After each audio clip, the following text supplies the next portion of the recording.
Okay, hi viewers, welcome to మేఘనా coaching centre Nandyal. Okay, ఈరోజు మనం వచ్చేసి సిలబస్. ఓకే, మన కోచింగ్ సెంటర్లో కోచింగ్ ఇవ్వబడే ప్రతి దానికి ఎగ్జామ్స్కి ఎలా ప్రిపేర్ కావాలి అనే దాని అంశం మీద ఈరోజు మనం డిస్కస్ చేసుకుందాం. ఓకే, నా పేరు బాలచంద్రుడు, నేను అర్థమెటిక్ ఫ్యాకల్టీని.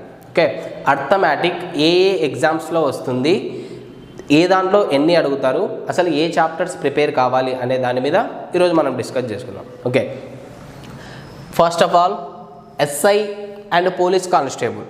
అర్థమెటిక్ అనేది SI police constable, RRBs, okay, railways, APSC groups and then CET. మెయిన్గా వచ్చేసి సెట్, అది గుర్తుపెట్టుకున్నాను. CET common entrance test, next generation, next వచ్చే ఎగ్జామ్స్కి. ఓకే, నెక్స్ట్ వచ్చే ఎగ్జామ్స్కి సెట్ అనేది ఇంట్రడ్యూస్ చేస్తున్నాడు. అంటే కామన్ ఎంట్రన్స్ టెస్ట్ అన్ని ఎగ్జామ్స్కి కలిపి ఒకటే ప్రిలిమినరీ ఎగ్జామ్గా పెట్టాలని వాళ్ళు డిసైడ్ అయ్యారనమాట. ఇంకా ఇంప్లిమెంట్ కాలేదు. వన్స్ ఇంప్లిమెంట్ అయితే సేమ్ సిలబస్ అనేది ఇదంతా చదువుకోవాలి మనం. Okay, what is the syllabus for the aptitude? Okay, యాప్టిట్యూడ్కి ఏమేం సిలబస్ ఉంటుంది అనే దాని అంశం మీద ఈరోజు మనం డిస్కస్ చేసుకుందాం. ఏ దాంట్లో నుంచి ఎక్కువ మార్క్స్ రావచ్చు అనే వారి మీద. ఓకే, ఫస్ట్ ఏముంది నాన్న? నెంబర్ సిస్టమ్, సంఖ్యా వ్యవస్థ. నెంబర్ సిస్టమ్, సంఖ్యా వ్యవస్థ. సంఖ్యా వ్యవస్థ అంటే మొత్తం దీంట్లో ఏమేమి ఉంటాయన్నా? సంఖ్యలు, అంకెలు, వాటి మీద ప్రాబ్లమ్స్ అన్నీ. అంటే అసలు ఒక రూట్ అనమాట. ఒక రూట్ అనేది ఇది ఒక ఏరు.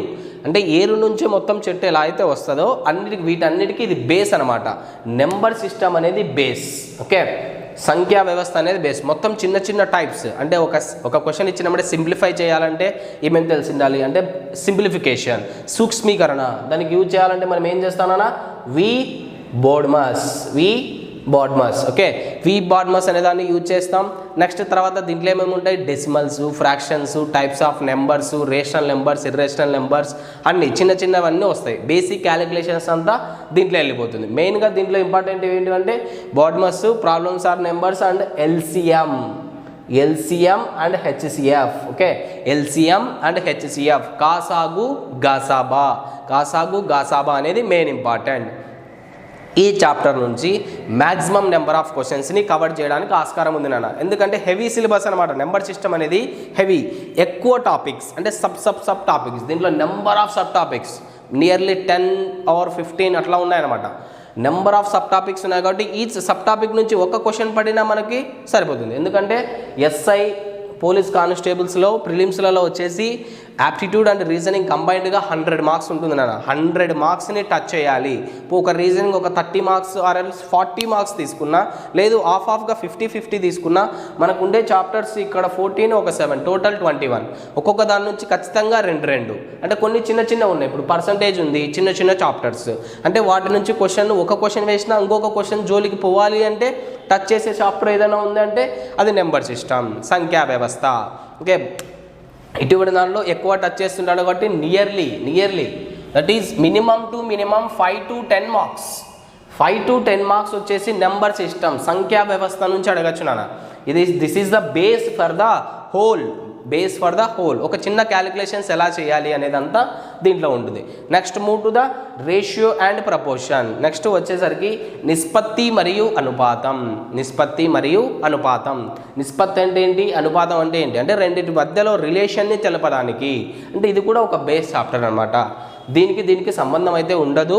బట్ నెక్స్ట్ ఇది కూడా నేర్చుకుంటే మనకు నెక్స్ట్ ఫర్దర్గా వచ్చేటివి ఈజీ అయితేనేనా. దీన్ని ఏమంటాం? నిష్పత్తి మరియు అనుపాతం. మినిమంలో మినిమం 1 to 2 క్వశ్చన్స్, 1 నుంచి 2 మార్కులు జనరేట్ అవుతాయి. నెక్స్ట్ తర్వాత పర్సంటేజెస్. ఓకే, నెంబర్ సిస్టమ్ వచ్చేసి బ్యాక్ బోన్, మొత్తం అన్నిటికీ బ్యాక్ బోన్. నెక్స్ట్ ఈజీగా ఏదైనా క్వశ్చన్ డిఫికల్టీ లెవెల్ ఉంది, దాన్ని ఈజీగా సెట్ చేసుకొని మార్చుకొని చేయాలి అంటే పర్సంటేజెస్ వచ్చి ఉండాలి. పర్సంటేజెస్ కూడా చాలా ఇంపార్టెంట్. చాలా అంటే చాలా, వేరే దానిలోకి బేస్ అనమాట ఇది కూడా. అంటే మినిమంలో మినిమం మనకి ఎన్ని మార్క్స్ అడుగుతారన్నా? 3 to 5 క్వశ్చన్స్ వచ్చేసి పర్సంటేజ్ చాప్టర్ నుంచి మనకు రావచ్చు. పర్సంటేజ్ చాప్టర్ నుంచి ఎన్ని వస్తాయన్నా? 3 to 5 క్వశ్చన్స్ సేమ్. అలాగే నెక్స్ట్ ఇంకొకటి బేస్ అనమాట, ఇంకొక బేస్ ఇక్కడ చూడండి. ఇక్కడ రాసిన 7 చాప్టర్స్ బేసిక్ చాప్టర్స్ నాన్న, ఫార్ములాస్ పని లేదు, మనకు ఫార్ములాస్ నేర్చుకోవాల్సిన అవసరం లేదు. కాన్సెప్ట్ కాన్సెప్ట్ కాన్సెప్ట్ కాన్సెప్ట్ ఈ కాన్సెప్ట్ కింద పెట్టుకున్నామంటే మిగతా ఆటోమేటిక్గా వచ్చేస్తాయి. అవి ఫార్ములాస్ యూజ్ చేసినా ఒకవేళ ఫార్ములా గుర్తులేదనుకున్న కాన్సెప్ట్ బేస్డ్గా ఈజీగా చేయొచ్చు అనమాట. Okay, next averages. Average chapter అనేది 100% ఒక క్వశ్చన్, 100% ఏదన్నా తీసుకోండి 100% ఒక క్వశ్చన్ వస్తుంది. దట్ టు ఈజీ వే, ఈజీగా చేయొచ్చు అనమాట. అంటే చిన్న పిల్లలు కూడా చేయొచ్చు. మీరు గమనించారో లేదో ఇక్కడ రాసిన 7 చాప్టర్స్ మనం ఎస్ఎస్సి అంటే 10th లెవెల్ వరకు చదివినవే, 10th లెవెల్ వరకు చదివినవే. ఒక్కొక్క స్టేజ్లో ఒకటి. నెంబర్ సిస్టమ్ అయితే ఫస్ట్లో 4th నుంచే స్టార్ట్ అవుతుంది టిల్ ద 10th క్లాస్. అంటే సబ్ పార్ట్స్ అని. ఇప్పుడు రేషనల్ నెంబర్స్, ఇర్రేషనల్ నెంబర్స్ అని వచ్చేది నెంబర్ సిస్టంలో, అది ఎక్కడ ఉన్నాయన్నా 10th క్లాస్లో ఉన్నాయి. అంటే సబ్ టాపిక్ లాగా.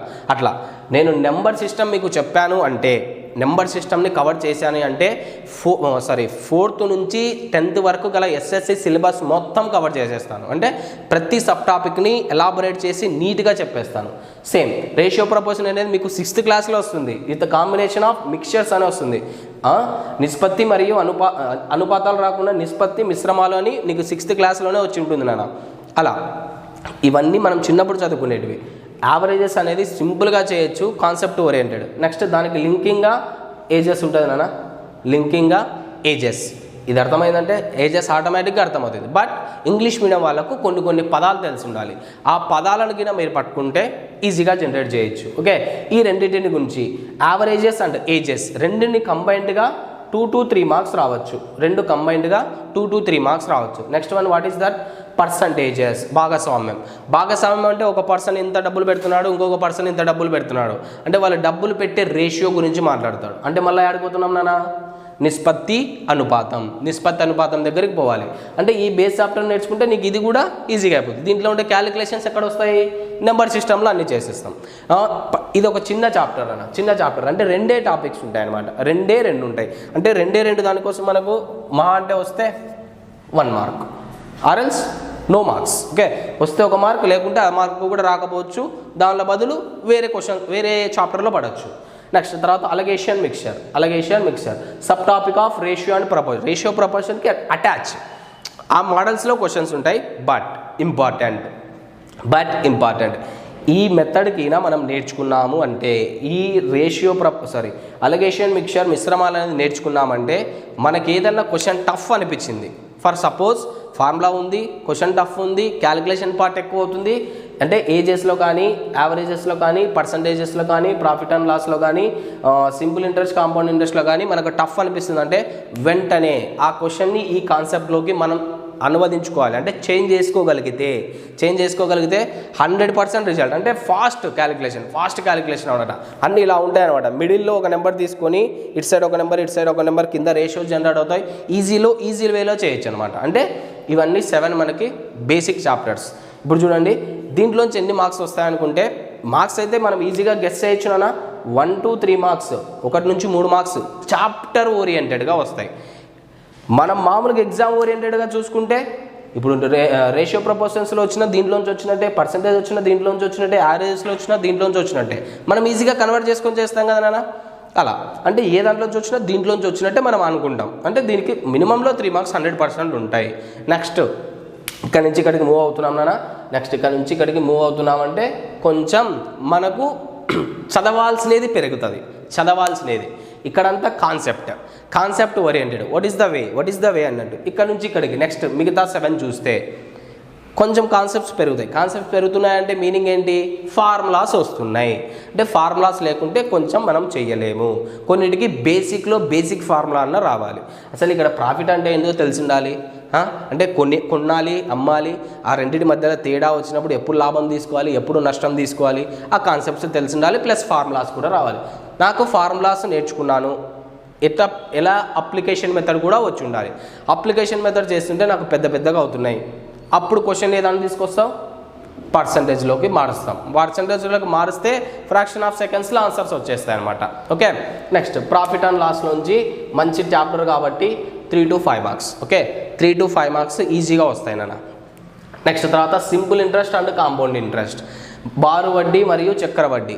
ప్రతి ఒక్కరి మైండ్ సెట్లో ఏది నాన్న టఫ్ చాప్టర్, ఏది నాన్న టఫ్ చాప్టర్ అంటే ప్రతి ఒక్క పర్సన్ పోయేది దీని జోలికి పోతారు. ప్రతి ఒక్కరు పోయేది దీని జోలికి పోతారు. మన మేఘనా కోచింగ్ సెంటర్లోని వీడియోస్లో పెడతాను చూడండి. కాంపౌండ్ ఇంట్రెస్ట్ అంటే అందరూ టఫ్ అంటారు. ఎందుకు? ఫార్ములా మైండ్లో పెట్టుకుంటారు. మనకు ఫార్ములా వద్దండి. మీరు పర్సంటేజెస్ కింద నాకు కరెక్ట్గా అంటే చెప్పినట్టు కింద నోట్స్ ప్రిపేర్ చేసుకొని రాసుకొని నీట్గా మీరు కాన్సెప్ట్ని పెట్టుకున్నారంటే ఫార్ములాలు లేకుండా చెప్తానండి. ఎస్ఐ అండ్ సిఐకి వితౌట్ ఏ ఫార్ములాస్ 100% గ్యారంటీ ఇస్తాను. ఓకే, ఇక్కడ నుంచి కూడా 2 మార్క్స్ రావచ్చు. ఓకే, ఇక్కడ నుంచి కూడా 2 మార్క్స్. ఒకటి సింపుల్ ఇంట్రెస్ట్ అనుకున్నా, ఒకటి కాంపౌండ్ ఇంట్రెస్ట్ అంటే 2 కలిపి 2 మార్క్స్ రావచ్చు. నెక్స్ట్ క్వాడ్రాటిక్ ఈక్వేషన్స్ అంటే మనం ఏ క్వశ్చన్స్లో కొన్ని క్వశ్చన్స్లో వస్తాయి, అవి నేర్చుకోవాలంటే మనకి ఇక్కడ పాలినామియల్స్ నుంచి వస్తాయి నాన్న. అవి పాలినామియల్స్ వస్తాయి. ఇన్ కేస్ ఇప్పుడు సపరేట్గా కూడా క్వశ్చన్స్ అడుగుతున్నారు. ఓకే, ఒక డైరెక్ట్ క్వశ్చన్ ఇచ్చి రూట్స్ కనుక్కోండి అలా అడుగుతున్నారు అనమాట. ఓకే, రూట్స్ అడుగుతున్నారు కాబట్టి ఇది సపరేట్గా కూడా రాశాను. మేబీ 1 or 2 క్వశ్చన్స్ రావచ్చు. నెక్స్ట్ టైమ్ అండ్ డిస్టెన్స్ అనేది కాలము మరియు దూరము మరియు వేగం. దీంట్లో ఒక basic formula what is the formula? Speed is equal to distance by time. ఆ ఫార్ములా నుంచి విధ విధాలుగా దీంట్లో మనకు మెయిన్గా సబ్ టాపిక్స్. ఓకే, మెయిన్గా దీంట్లో ఉండేది మనకు సబ్ టాపిక్స్ ఉన్నాయి. ఆ సబ్ టాపిక్స్ ఏంటంటే దీంట్లో నుంచే ఏమేమి వస్తాయి? ట్రైన్స్, రైలుపై సమస్యలు, trains. Next boats and streams. Okay, పడవలు ప్రవాహాలు అంటే ఇదే బేస్లోనే పడవలు ప్రవాహాలు అంటే. నెక్స్ట్ రేసెస్ అంటే పరుగు పంద్యాలు అటువంటివి. ఈ 3 కాన్సెప్ట్స్ ఏ దాంట్లో కవర్ చేస్తామంటే time, distance, speed. Okay, time and distance and స్పీడ్లో మనం కవర్ చేసేస్తాం. అంటే సేమ్ కాన్సెప్ట్ నాన్న. ఇప్పుడు ఒక ట్రైన్ పోవాలంటే దానికి స్పీడ్ ఉంటుంది, ఇంత టైం పడుతుంది, ఒక డిస్టెన్స్ కవర్ చేయాలి. సేమ్ బోట్ అండ్ స్ట్రీమ్స్ అంటే ఒక పడవ పోవాలి అంటే దానికి స్పీడ్ ఉంటుంది. అట్లా రేసెస్ అంటే నువ్వు పరిగెత్తాలి అంటే ఖచ్చితంగా ఒక స్పీడ్తో పోవాలి. ఇవన్నీ వచ్చేసి నీకు దీంట్లో కవర్ చేసేస్తాం. ఓకే, వీటికి ఖచ్చితంగా మీకు బేస్ ఫార్ములా వచ్చి ఉండాలి. సరే, ఆ బేస్ ఫార్ములాతో మనం నెక్స్ట్ ఫర్దర్గా వచ్చేది ఈజీగా చేసుకోవచ్చు. Next time and work. ఇంతకాలంలో ఇంత పని చేస్తావు అనే కాన్సెప్ట్ ఓరియంటెడ్ మీద ఉంటుంది. దీంట్లో క్వశ్చన్స్ ఈజీగా చేయాలి అంటే మళ్ళీ ఎక్కడికి పోవాలి? మనం రేషియో ప్రపోర్షన్ దగ్గరికి పోవాలి. ఎక్కడికి? Ratio proportion. ఇక్కడ రేషియో ప్రపోర్షన్లో ఒక చిన్న కాన్సెప్ట్ వస్తుంది, ఇన్వర్స్ రేషియో అనే కాన్సెప్ట్ వస్తుంది. ఆ కాన్సెప్ట్ని కానీ మనం బాగా అర్థం చేసుకుంటే ఆ కాన్సెప్ట్ తెచ్చి టైమ్ అండ్ వర్క్లో పెట్టేయచ్చు. ఓకే, టైమ్ అండ్ వర్క్ని 2 మెథడ్స్లో చేస్తారు అందరూ. ఓకే, 2 మెథడ్స్లో చేస్తారు. ఒకటి ఇట్లా రేషియో ప్రపోర్షన్ నుంచి ఇన్వర్స్ రేషియో నుంచి తీసుకొచ్చి చేయొచ్చు. ఇంకొకటి యూనిట్స్ మెథడ్ అంటారు. ఓకే, 2 మీకు చెప్తాను. చాప్టర్ చెప్పేటప్పుడు ఖచ్చితంగా 2 చెప్తాను. దీంట్లో ఇంకొక సబ్ టాపిక్ ఉంది. ఇప్పుడు టైమ్ అండ్ వర్క్ అంటే ఒక మనిషి ఇంత పని చేస్తాడు, ఒక లేడీ ఇంత పని చేస్తుంది, వాళ్ళ స్టామినా ఇంత అలా ఉంటుంది. నెక్స్ట్ ఇంకోటి పైప్స్ అండ్ క్రిస్టన్స్.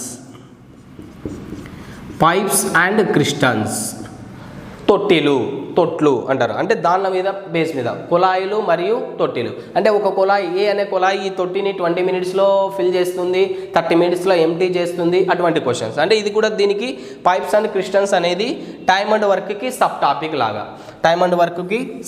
అనమాట. Next data interpretation. దత్తాంశ వివరణ. డేటా అంటే ఏంటంటే దత్తాంశం అంటే ఏదో ఒక డేటా అంటే కొంచెం సమ్ సార్ట్ ఆఫ్ ఇన్ఫర్మేషన్ లాగా.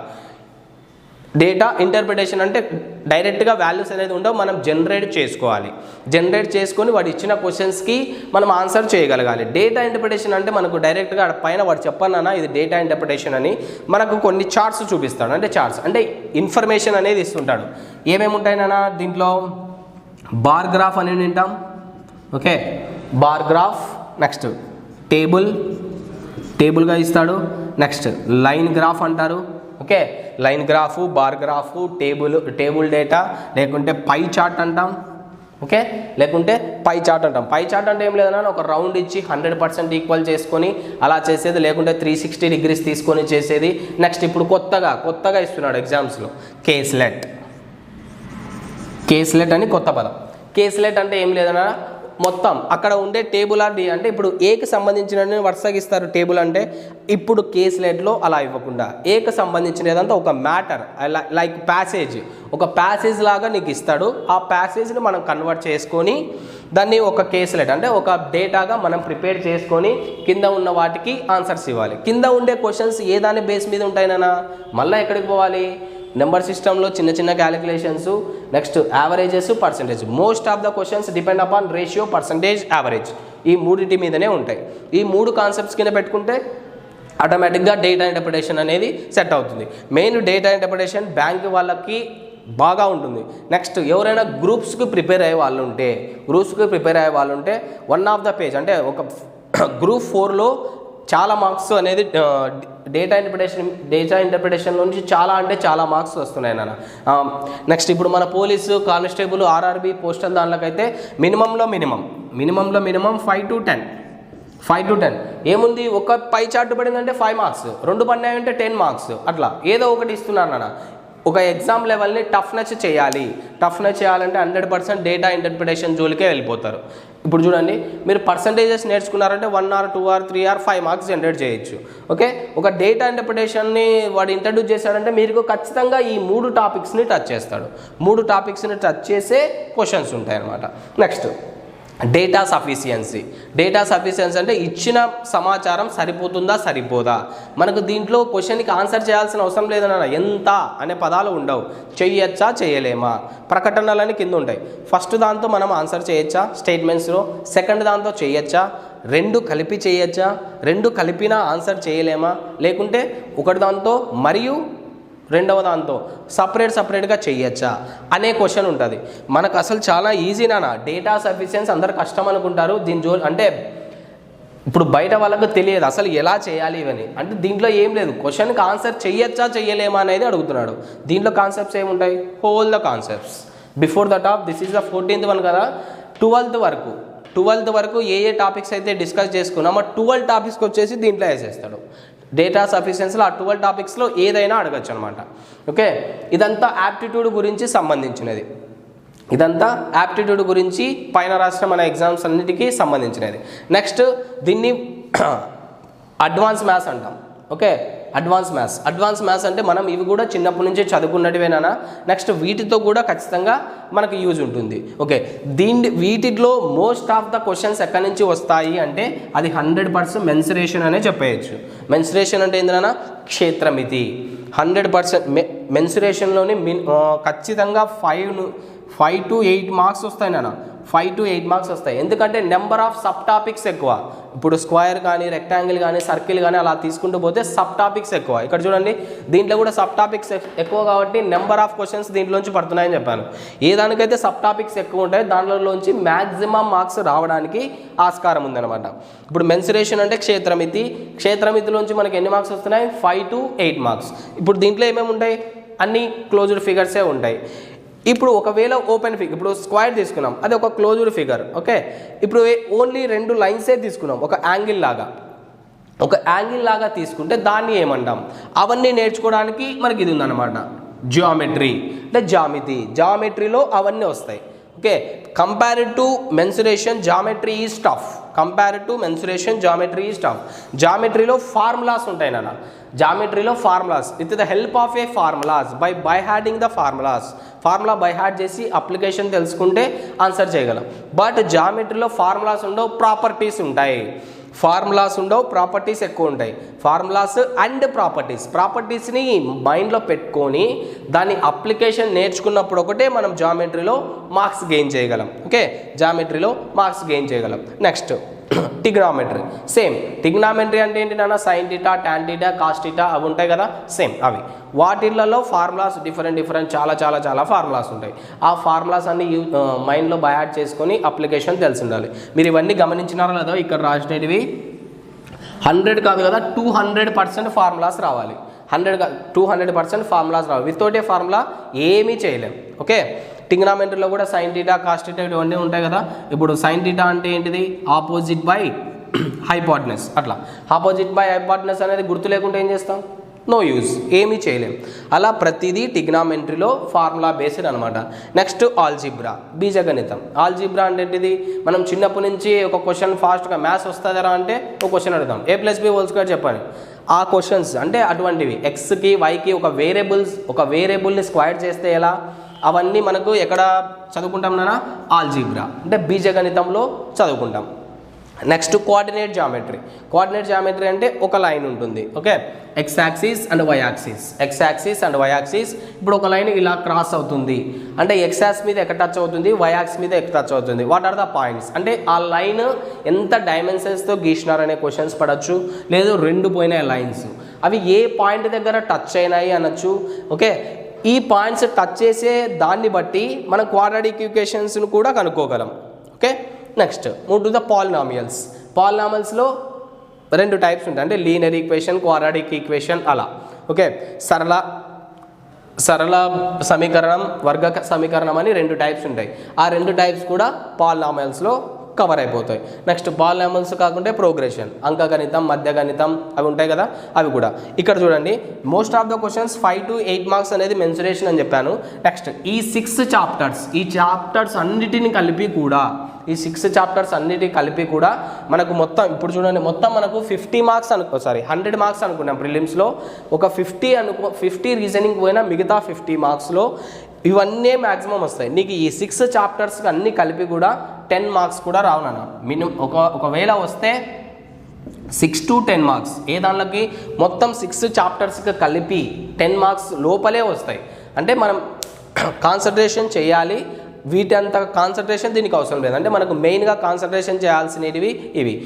మనం ఓన్లీ క్వాలిఫై అయితే చాలు అని అనుకుంటే 2 చాప్టర్స్ మెయిన్గా. ఏమేమి chapters? Number system, mensuration. Maximum questions వచ్చేసి దీనిలో నుంచే వస్తాయి.